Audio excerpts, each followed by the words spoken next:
Lleven ellos. Bueno, Danilo, te estoy molestando por estas noticias de la mañana y ya nos pusimos con las disquisiciones periodísticas. Sí, Contame, ¿qué pasó? ¿Vecinos quisieron linchar a una persona que había querido abusar de unos chicos?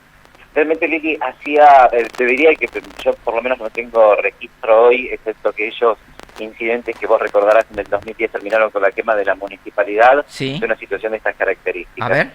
Una criatura de 10 años, entre las 7:30 y las 9 de la noche, va a la esquina de su casa, en uno de los barrios, estamos hablando del barrio Plan Federal, que está ubicado en calle Pasto y Chalá, para que los vecinos de San Pedro se puedan ubicar. Esto es prácticamente lindante al cementerio aquí en Paradero, muy cerca del autódromo. Sí. Pasa el kiosco del barrio porque era el cumpleaños de su mamá con el propósito de comprarle un alfajor.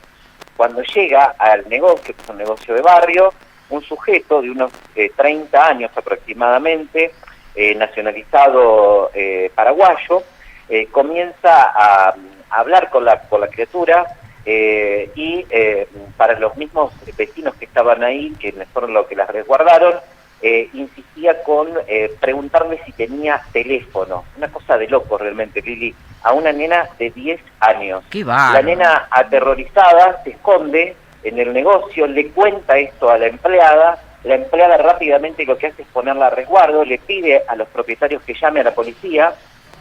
Como es un negocio de barrio, saben dónde vive, porque vive a una cuadra del lugar, se acercan hasta la casa, le avisan a la mamá de lo que había pasado y a partir de allí comienzan las horas de tensión, porque los mismos vecinos rápidamente empezaron a enterarse de lo que había ocurrido, se agolpan en la esquina de Paso y Chalá, y desde allí, donde funciona un obrador de la empresa Servicios Emiser, esta empresa está realizando la obra de entubamiento de la calle Pringles, que se desmoronó hace aproximadamente 3 años, y a través de fondos que se obtuvieron del Ministerio de Infraestructura de la Nación, comenzaron a realizar esta obra. Han instalado un obrador en el cual hay unos containers que son los lugares habitacionales de todas estas personas. Estamos hablando de un contingente de alrededor de unas 30, 40 personas que viven en este lugar, que son los trabajadores. Los vecinos, para evitar que este sujeto se escapara del lugar, se ponen frente al obrador, porque debo decirte, Lili, que el obrador queda frente a este negocio donde este sujeto hizo esta atrocidad, claramente, y a partir de allí, esperando la llegada de la policía, arriban 2 móviles policiales, pero obviamente los vecinos enardecidos, porque la policía les decía que sin ninguna orden judicial no podían actuar. La mamá a todo esto se había dirigido hacia la comisaría de la mujer a radicar una denuncia.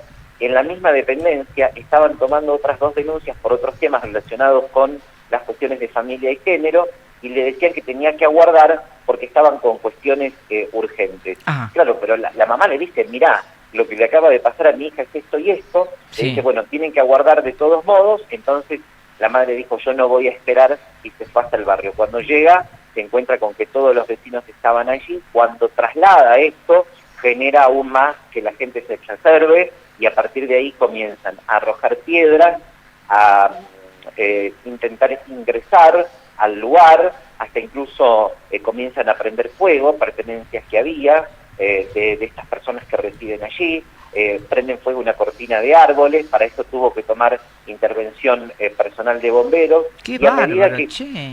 iban pasando los minutos, más vecinos se iban acercando ahí, casi como una especie de justicia por mano propia, que esto no terminó en una tragedia, Lili, de milagro. Como un estallido de bronca y furia. Sí, sí, totalmente. Porque los vecinos lo que te cuentan es que no es la primera vez, lamentablemente, que esto pasa. Dice que todos los días estos sujetos, después que terminan de trabajar, están ahí bebiendo, que le gritan cosas a las mujeres que pasan por el lugar, que no son todos, sino que son algunos de los que están en ese lugar, que la gente no sabe quiénes son, porque vos sabés que los obradores se instalan, son empresas que vienen de otro lugar, Claro. y no conocés quiénes las personas que van a trabajar en estas obras, pero que aparentemente esto venía de un cúmulo de cosas que los vecinos veían, que venían advirtiendo, y que lamentablemente detonó ayer con esta situación. Que hoy, te digo, hoy podemos hablar de que afortunadamente la nena pudo ser puesta a resguardo por esta empleada, que no llegó a hacerle absolutamente nada, pero que sí generó toda esta situación que casi termina con un linchamiento de este sujeto. Qué bárbaro, qué bárbaro. Bueno, vos sabés que no sabía que había tenido estas dimensiones que me estás contando. Ahí estoy mirando fotos el momento en que se ve algún fuego, digamos, en el lugar, pero bueno, efectivamente, la ira de los vecinos fue más rápida que la reacción por ahí del lugar donde iban a hacer la denuncia. Sí, totalmente. Es más, la mamá nos decía, esta mañana cuando hablaba con nosotros, solamente te voy a decir que se llama Eva, por una cuestión de que obviamente no vamos a divulgar ningún tipo de datos, ni mucho menos, porque hay una menor que es la involucrada en este caso, y queremos por supuesto ponerla a resguardo, por eso tampoco no hemos difundido ni siquiera una sola imagen ni de la familia, ni mucho menos que estaban en el lugar ayer, pero la mamá lo que nos decía esta mañana es que su indignación fue de alguna manera para con la justicia, porque te doy otro dato, Lili. La policía, luego de que logran calmar la situación, porque sí, incluso los bomberos tenían muchísimo temor de actuar en el lugar, porque los mismos vecinos les decían, no apaguen el fuego porque queremos que esto se destruya, lo que nos decía la madre esta mañana, que la policía logra encontrar al sujeto en un zanjón que está cercano a un lugar, estaba escondido ahí, lo aprenden, lo llevan a la comisaría, pero de aquí hay un debate que se vuelve a generar frente a casos de estas características. Sí. Para la justicia no hubo un hecho consumado, aunque suene duro y cruel, lamentablemente es así, y solamente se lo puede considerar como un intento de abuso, por lo tanto quedó en libertad. Sí. Esto generó aún más la bronca y la indignación de la gente frente a la decisión de la justicia, que yo le decía al secretario de Seguridad esta mañana, tuvimos un cruce por esto, pues yo acá hay que dar un debate claro frente a las cuestiones que establece el Código Penal, porque no pasó nada ahí hoy, y no te estoy contando de que una criatura no fue abusada, o no sabemos qué otra intención tenía, por una cuestión de que intervino alguien que vio lo que estaba pasando y que dijo, bueno, vamos a tomar cartas en el asunto, ponemos a la criatura de resguardo, la llevamos hasta su casa, pero no sabemos qué hubiese pasado si la nena era interceptada en el camino de la casa al kiosco, ni otra cosa, que podría haber sido aún peor. Y después algo más, que vos estabas señalando y me hiciste pensar en una situación que se vivió ayer acá, ahora después de que cortemos la voy a contar. ¿Cómo sabemos nosotros quién es la gente que viene y todo? Si le preguntaron si está en blanco, negro, qué sé yo, porque ahora viste que están estas contrataciones directas con cooperativas que vienen del Gran Buenos Aires y demás. La verdad es que es bastante complicado saber quién se hace responsable, ¿no? Si pasa algo. Esta obra es una obra, digamos, donde son trabajadores registrados y todo como corresponde, ¿o no? Hace un rato, antes de salir al aire contigo, charlaba con uno de los arquitectos responsables de la Secretaría de Obras de la Municipalidad, sí, porque mi inquietud justamente era esta. Mirá vos. Primero, el hecho de, bueno, cómo se realiza la contratación de una empresa y qué requisitos pone el Estado a la hora de contratar. Sí. Y lo que me decían era, bueno, que los pliegos se deben cumplir con determinados puntos establecidos a si la empresa está capacitada para realizar la obra, si tiene la maquinaria, pero estamos hablando siempre de la infraestructura.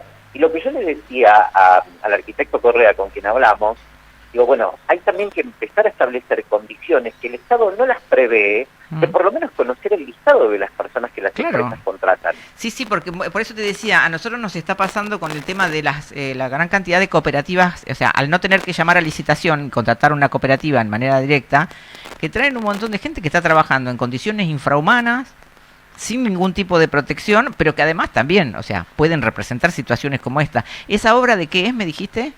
Es una obra de entubamiento que se está haciendo porque ahí es uno de los desagües, uno de los dos desagües más importantes que tiene la ciudad, ajá, que desembocan directamente al río. Claro. Bien. Entonces se estaba realizando esta obra con fondos del Ministerio de Infraestructura de la Nación. Ah, no, entonces no, sí, ahí tiene que haber una empresa. Es una empresa, obviamente, que tiene que cumplir con los requisitos. El problema, Lili, es que yo creo que el detalle, que hoy justamente el arquitecto Correa, bueno, nos dijo, bueno, vamos a hablarlo con la gente de legales de la municipalidad, empezar a establecer como requisito también, por lo menos conocer la nómina de trabajadores, y mínimamente un certificado de sus antecedentes. Tenés razón. La verdad es que tenés razón, me parece una gran idea y algo que deberían debería ser un requisito incluso hasta para dejar la tranquilidad a la Secretaría de Trabajo, a los gremios, porque ahí puede tener cualquier cosa. Pero, por supuesto, de hecho estamos esperando a poder hablar con uno de los delegados de la UOCRA, que es el gremio que obviamente los nuclea, Sí. para saber también si ellos se interesan mínimamente por saber a quiénes representan. Claro. Sí, sí, bueno, si los representan, en el caso acá de las cooperativas, o sea que tenemos varias obras gestionadas por cooperativas, la UOCRA no se mete porque no tiene nada que ver ahí. Exacto. Y Bueno, no está bien, porque si le exigen a otro, a un privado, bueno, que tenga casco, que tenga uniforme y demás. De hecho, por ejemplo, nuestra cooperativa eléctrica no puede competir en las obras porque los costos son completamente diferentes de tener un trabajador en exacto, blanco a tener a alguien negro. exactamente. Mira vos. Y esto, bueno, a ver, también aquí creo que está en la cuestión de a veces del abaratamiento de los costos de las obras, pero que después las consecuencias terminan siendo hechos de estas características. Claro. Nosotros aquí tuvimos una empresa hace un tiempo que estaba trabajando en una escuela que también tuvo denuncias por parte de las alumnas porque los empleados les gritaban cosas a las chicas.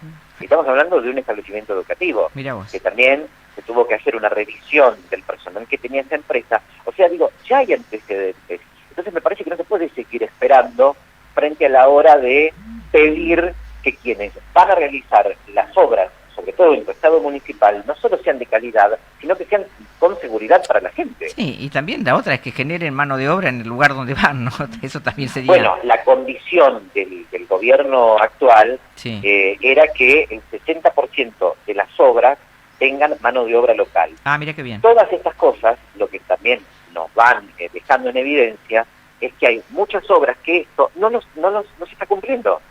No se está cumpliendo, y aquí también aparece una especie de silencio por parte de los gremios que para algunas cosas reclaman y para otras no. Y sí, es así. Es así. Bueno, mirá qué bien que pusimos en debate algo que nos pone en una situación común, ¿no? Porque a mí ni se me había... O sea, es un tema sobre el que vengo machacando, sobre todo porque ha habido problemas con algunas cooperativas, tanto de gente que pone una cooperativa para trabajar en Tigre, por ejemplo, y se lleva trabajadores de acá y los estafa, como de cooperativas que vienen de Quilmes, de otros lugares del conurbano y demás, y traen acá a explotar trabajadores que no tienen ningún tipo de cobertura y les dicen que son socios de la cooperativa. Bueno, vos recordarás, Lili, ha pasado allí en San Pedro, nosotros tenemos los antecedentes en Varadero, en su momento cuando las inspecciones del Ministerio de Trabajo y Guatre lograron encontrar en muchísimos campos personas que vivían en un estado de hacinamiento total. Mira, y ahora, pues, mira, que hemos participado de tantos operativos de trabajo esclavo, y ahora este fin de semana nos tocó a nosotros, ahora que en realidad ya no es el patrón el que lo explota, sino que el propio sindicato el que los condena a trabajar en condiciones infrahumanas. Sí. La gente va dice, voy al pique, y a las 4 de la mañana tiene que estar para ver si los eligen para trabajar, y bueno, y obviamente tienen que pagar un dinero al que los elige, ¿no? Totalmente. Entre 200 y 700. Una cosa que, bueno, me parece mentira que estemos viviendo en esas condiciones en pleno 2023. No, pero además lo que me parece más grave aún, que el Estado, que es el que debe velar por todas estas cuestiones, es incluso hasta cómplice de situaciones de estas características. Es verdad, es verdad. La verdad que tenés razón. Tenés razón. A veces uno piensa, yo sería el único que estoy diciendo estas cosas. Bueno, no sos el único. Todos estamos pensando... Digo, muchas veces me pasa acá, porque sí, lo debatimos permanentemente cuando hay situaciones de estas características. Claro, y nunca te dijeron a vos nada te viene bien. Estoy tan acostumbrado ya que como que la tengo recontra asimilada esa frase. ¿A vos nada te viene bien, querido? No, me pasa Ponele onda, Danilo. Me pasa